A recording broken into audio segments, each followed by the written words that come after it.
MUI jangan diam saja ketika di dalam kitab manakib mereka yang resmi, datuk mereka mengklaim Mi'raj 70 kali dalam semalam.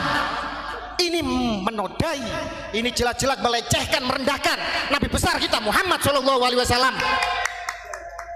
MUI jangan diam saja ketika mereka membuat cerita-cerita halu, membelokkan kisah para wali-wali.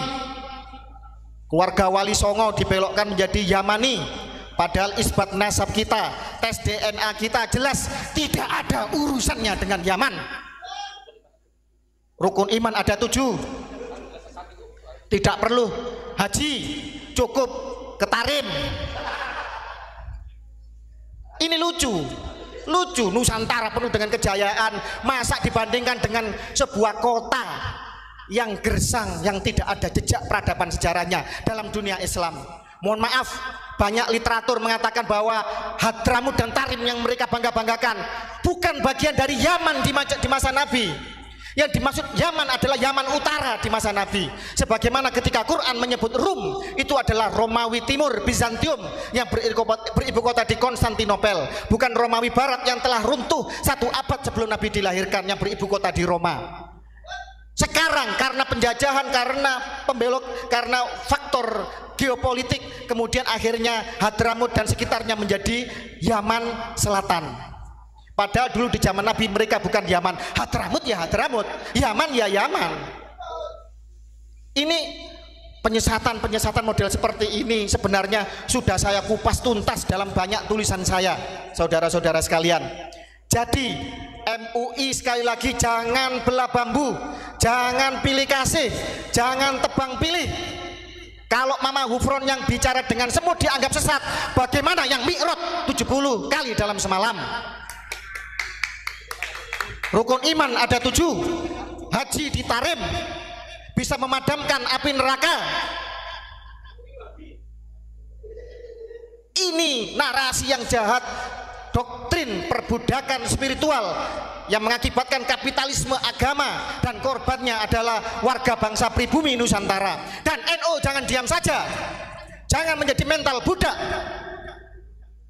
NU dengan seluruh muasisnya adalah para pejuang, para pemimpin besar, seorang yang alim. Tadi sudah dikupas bahwa NU lah yang menyelamatkan Ba'alwi dari deportasi.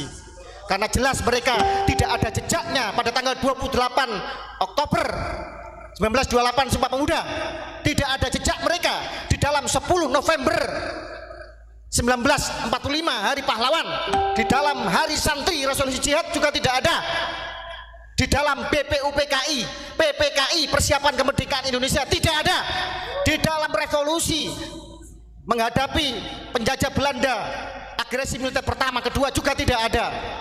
Tiba-tiba sekarang merah putih dari mereka, hari kemerdekaan dari mereka, lagu kebangsaan dari mereka. Kadzabul akbar, saudara-saudara sekalian. Dan ini jangan diam saja, para sejarawan juga sudah mengupas ini.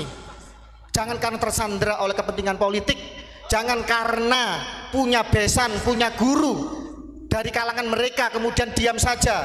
Masalah nasab, klaim sebagai cucu Nabi tidak ada urusannya dengan ilmu dan makom. Yang berguru kepada Ba'alwi boleh, berguru pada siapa saja boleh, sampai ke negeri Cina kalau perlu. Tetapi urusan kesucian nasab Nabi tidak ada kompromi, tidak ada kata seinci pun kita mundur, dan harus mau dibelokkan dengan frame sesat, dengan pembelokan yang tidak jelas. Kitab nasab zaman tidak ada. Zong. Tes DNA gagal total. Apa perlu kita ungkap hasil tes DNA mereka? Kita membiayai kok mereka.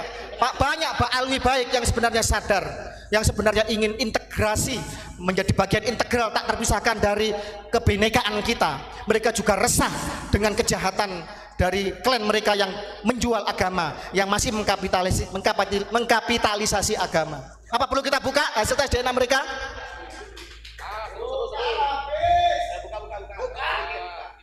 Yang ketiga, mana isbat mereka dari Yaman dan dari Irak? Zong, nihil, saudara-saudara. Stempel mereka hanya dari Jakarta, Dan ini kebodohan, kelucuan yang menggelikan. Lah kok masih banyak yang percaya? Ayo pribumi bangkit, kalian keturunan dari sebuah bangsa yang besar, yang jejak peradabannya jelas. Agama Hindu bukan dari Nusantara, tetapi bangunan ornamen Hindu terbesar ada di Nusantara. Agama Buddha bukan dari Nusantara, tetapi ornamen Buddha terbesar dari Nusantara. Islam bukan lahir di Nusantara, tetapi Islam tumbuh subur berkembang mayoritas, memiliki ornamen kebudayaan bangunan masjid terbesar di dunia. Piramid yang patahnya bangunan paling tua, paling megah, paling mengagumkan di Nusantara ada piramid Gunung Padang yang usianya menurut ilmu arkeologi 3 kali lebih tua dari piramid di Mesir. Di Gunung Padang. Banggalah kalian kepada leluhur kita Nusantara yang melahirkan Bhinneka Tunggal Ika, yang melahirkan peradaban yang luhur hingga sekarang, dan kita menjadi bangsa yang besar, bangsa yang makmur, dan ini menuju generasi emas, menuju kepada periode emas, periode kemakmuran. Jangan sampai negaranya makmur, kalian hanya menjadi budak. Yang menikmati adalah mereka-mereka yang mengatakan bahwa kami adalah majikan kalian, kalian harus menyembah, mencium kaki kami. Itu sudah terjadi. Di mana harga diri kalian? Inlander, Honden and the Inlander, Verboden, luar biasa itu. Sampai tadi mengatakan hal Solo. Mereka tidak saja membelokkan sejarah, mereka mau mengkooptasi Nusantara seolah Nusantara bagian dari Tarim, bagian dari Hadramut. Mereka menggunakan hall-hall tiap kota. Seorang Habib di Solo menjadi hall Solo, di Gresik hall Gresik, di Gresik itu ada Sunan Gresik Syekh Sayyid Maulana Malik Ibrahim. Kok berani-beraninya mereka mengklaim hall Gresik?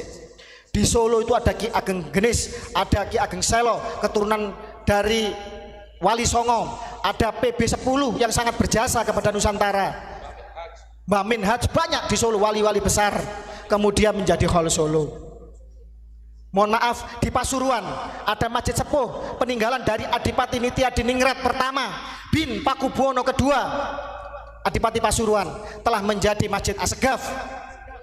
Di Solo ada Masjid Sepuh PB 10 menjadi Masjid Assegaf. Ini nanti kalau ketua dewan, wakil ketua dewan, bupati, wali kota, legislatif kita hingga presiden dikuasai oleh mereka. Tinggal merubah ideologi bangsa, tinggal mengadakan referendum, mengadakan pemungutan suara. Panglima TNI, Kapolri semua dikuasai oleh mereka. Jadi apa? Jadi apa kita ini? Ayo mari kita terbuka mata kita. Jangan sampai kemudian setelah ini terlambat baru kita menyesal kemudian, dan anak cucu kita terusir dari tanah leluhurnya sendiri seperti apa yang dilakukan oleh Yahudi Askenazi yang DNA-nya sama dengan Ba'alwi di Palestina sana.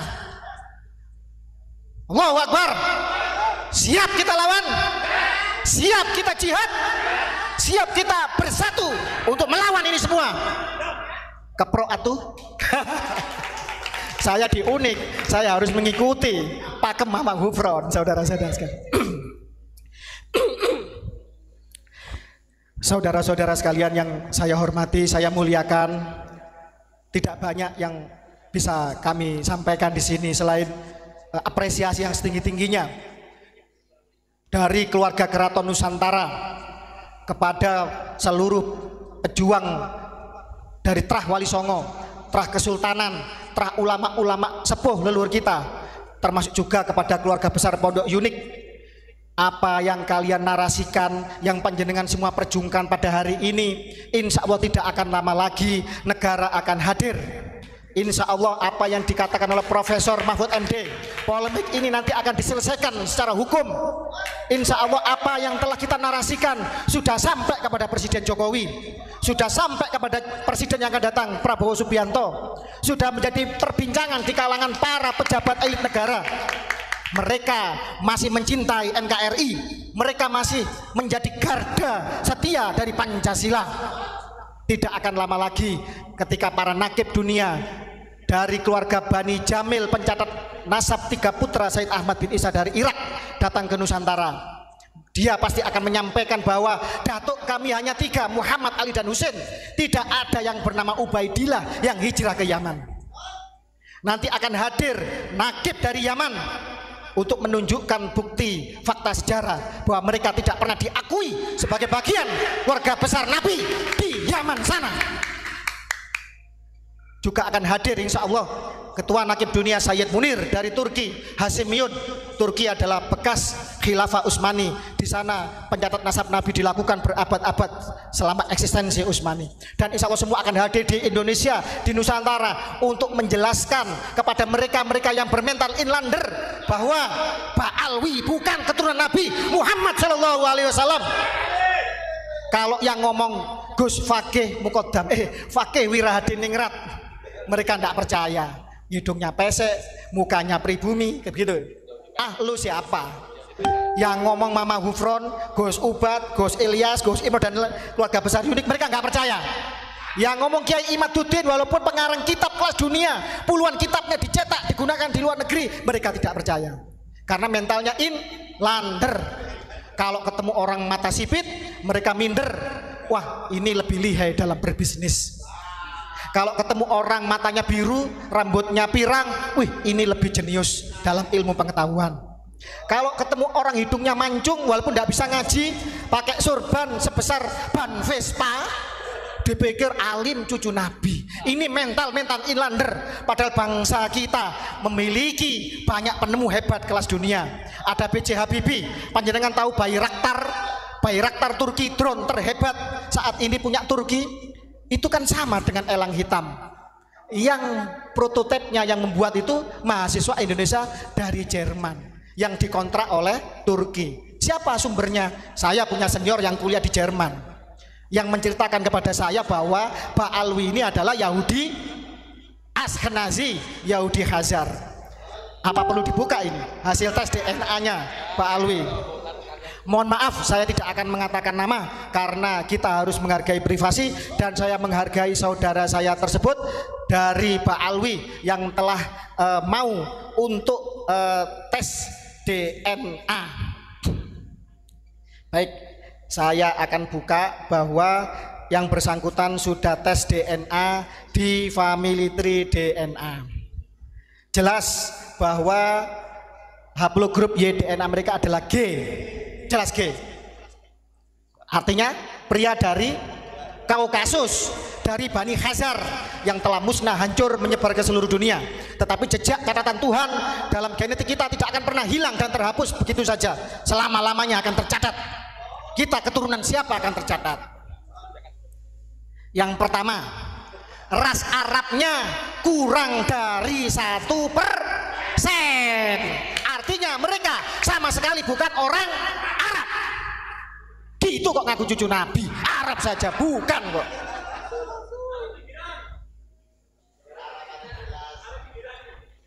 Ras Nusantaranya itu ada 24,6%. Nenek-neneknya memang kemungkinan keluarga besar Wali Songo. Makanya masih ada kebajikan di dalam dirinya, masih ada kerendahan hati dan ingin berintegrasi dengan semua suku di Nusantara. Aplaus untuk dia. Monggo, Allahu Akbar. Kita doakan yang bersangkutan panjang umur dan menjadi contoh bagi Pak Alwi yang lain untuk kembali ke dalam pangkuan Nusantara kita. Kemudian ras Indochina. Indochina itu Laos, Vietnam, Kamboja, artinya campalah gitu. Itu ada 8,6%. Kemungkinan mutasi genetik keluarga Wali Songo kan dari sini. Oke. Kemudian Myanmar, loh kok aneh? Kok Myanmar khusus, kok bukan bagian dari Asia Tenggara? Tenang dulu. Myanmar ini adalah dimaksud adalah Rohingya. Rohingya ini saudara-saudara pelarian dari bangsa Hazar ketika dihancurkan oleh Kievan Rus, dihancurkan oleh Mongol. Mereka tercerai-berai ke seluruh dunia, mereka menyusup ke segala bangsa, mereka menyusup ke segala agama. Salah satunya adalah berpindah migrasi ke India. Di zaman Syekh Jalaluddin Akbar, mereka membuat kisruh di India, kemudian diusir ke India Timur yang sekarang menjadi Bangladesh, yang waktu itu masih negeri entah berantah.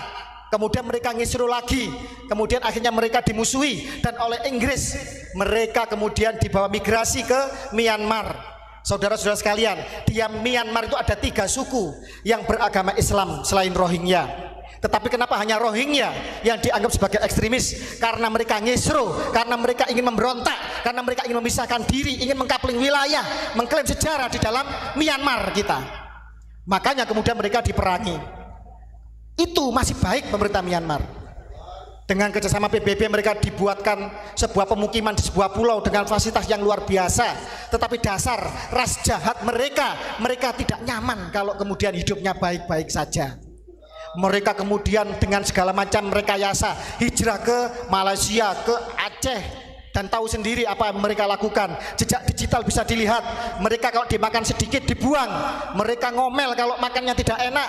Bahkan kemudian di tahun baru kemarin di Kuala Lumpur, ratusan ribu orang Rohingya membuat sampah, mereka ngisru di Malaysia.